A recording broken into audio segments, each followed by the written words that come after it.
아멘. 이 시간 함께 보실 본문은요, 마태복음 23장 9절 말씀입니다. 마태복음 23장 9절 말씀입니다.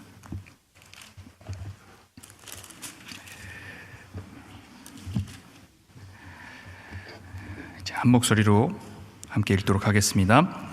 땅에 있는 자를 아버지라 하지 말라. 너희의 아버지는 한 분이시니 곧 하늘에 계신 이시니라. 아멘.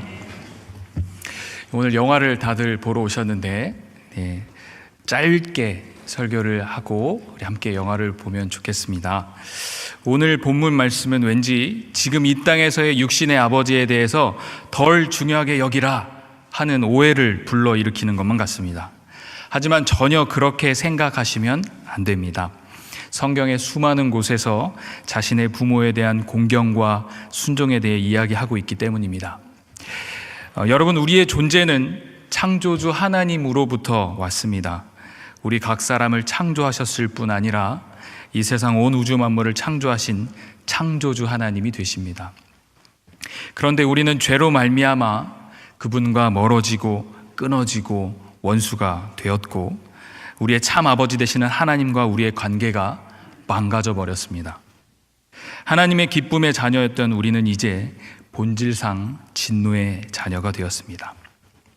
이제 아버지라 부를 수 없는 홍길동의 심정으로 아버지를 찾으려 하지만 우리의 죄 때문에 어그러진 아버지와의 관계를 우리 스스로 회복할 길이 없는 아주 답답한 상황입니다. 이러한 우리들에게 하나님께서는 예수님을 이 땅에 보내주셨습니다. 이제 그 예수님의 십자가 사역을 통해 하나님과 원수되었던 것이 다시 화평의 관계가 되었습니다. 우리로 하여금 아들의 명분을 얻게 하사 하나님을 아버지라 부를 수 있는 특권을 허락하셨습니다. 갈라디아서 4장 4절에서 6절 말씀, 때가 참에 하나님이 그 아들을 보내사 여자에게서 나게 하시고 율법 아래에 나게 하신 것은 율법 아래에 있는 자들을 속량하시고 우리로 아들의 명분을 얻게 하려 하심이라. 너희가 아들이므로 하나님이 그 아들의 영을 우리 마음 가운데 보내사 아빠 아버지라 부르게 하셨느니라. 하나님의 섭리 가운데 때가 차고 아들이 오십니다. 아들이 오셔서 우리를 속량하심으로 우리를 아들로 삼아주셨습니다.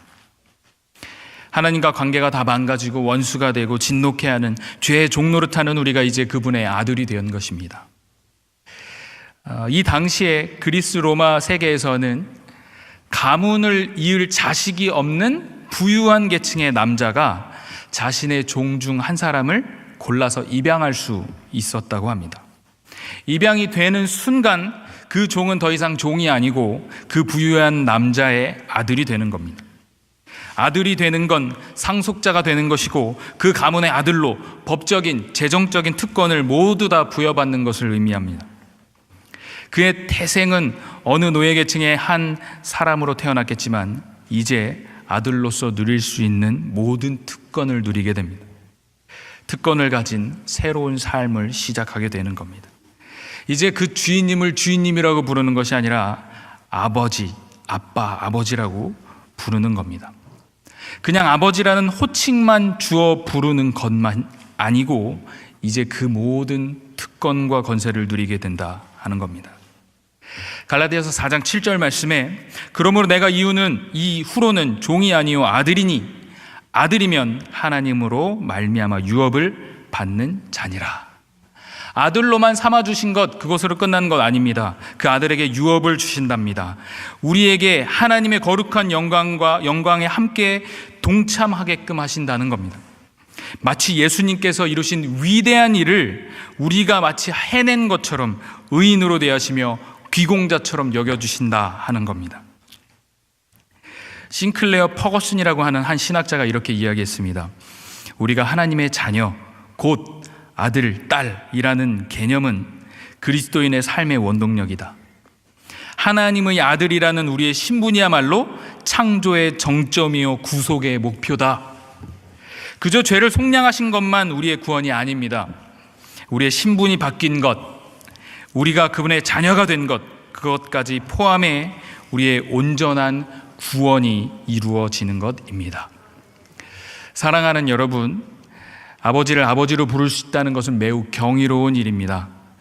우리의 본래의 처지, 우리의 신분의 변화, 그 변화로 인해 누릴 수 있는 영광과 특권을 바로 이해할 때 우리는 진정한 의미의 아버지로서 그분을 아버지로 부를 수 있는 것입니다. 오늘 말씀 맺겠습니다. 오늘 I Can Only Imagine이라고 하는 영화는 제가 약간 힌트를 드리면 아버지에 관한 이야기입니다. 육신의 아버지로부터 받은 상처와 아픔을 하나님 아버지로부터 치유받는 내용의 영화입니다. 오늘 영화를 보시면서 하늘에 계신 우리 아버지의 참된 의미를 새롭게 깨닫는 복되고 귀한 시간이 되시기를 주님의 이름으로 간절히 축복합니다. 기도하시겠습니다. 거룩하신 하나님 아버지, 감사합니다. 우리를 주님의 자녀로 삼아주시고 당신을 우리 아버지라 부를 수 있는 귀한 권세를 허락하여 주심에 감사합니다. 자녀 삼아주신 것도 모자라 주님 아버지의 거룩한 일들, 하나님의 유업을 우리에게 맡겨주셔서 주님의 영광에 동참하고 주님 아버지께서 그 이루신 일들 가운데 함께 기뻐할 수 있는 귀한 자리로 불러주심에 또한 진실로 감사합니다. 주님을 아버지로 부르며 늘 주님 앞에 주님의 복된 자녀의 삶을 살아갈 수 있도록 우리의 인생을 이끌어 주시기를 간절히 소망하고 그런 우리 모두가 되게 하여 주시옵소서. 감사하고 사랑합니다. 예수 그리스도 이름으로 간절히 기도 올려드립니다. 아멘.